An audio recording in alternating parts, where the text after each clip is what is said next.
निश्चित बिचौलियाहरूले प्रहरीको हेडक्वार्टर कब्जा गरेका छन्।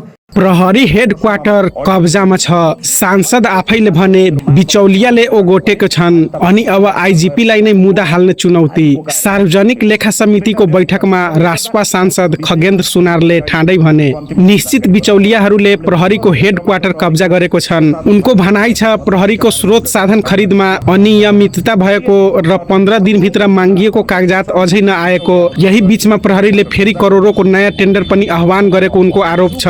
सुनार यतिमै रोकिएनन्। आइजिपी दान बहादुर कार्कीको पक्षलाई खुलेर चुनौती दिँदै भने मान मर्दन भएको लाग्छ भने अदालत गएर मुद्दा हाल्नुस्, कठघरामा उभिएर जवाब दिन तयार छु। तर यो पहिलो पटक होइन। गत हप्ता नै सुनार र आइजिपी बीच सोही समितिमा नोकझोक भइसकेको थियो, जसपछि गृहमन्त्री सुदन गुरुङले समेत सांसदलाई न्यायाधीश नबन्नु भनी चेतावनी दिएको थिए। प्रहरी नेतृत्वले सभामुख समक्ष गुनासो राख्दै आफ्नो मनोबल खस्किएको दावी गरिसकेको छ। साथै रासपा भित्रका अर्को सांसद गोविन्द पन्थीले पनि सुनारका आरोपहरूलाई बैठकमा खारिज गरिदिएको छन्। प्रश्न उठ्छ, के यो साँच्चीकै भ्रष्टाचार हो कि सत्ता र प्रहरी बीचको शक्ति संघर्ष? तपाईको धारणा कमेन्टमा लेख्नुहोस्।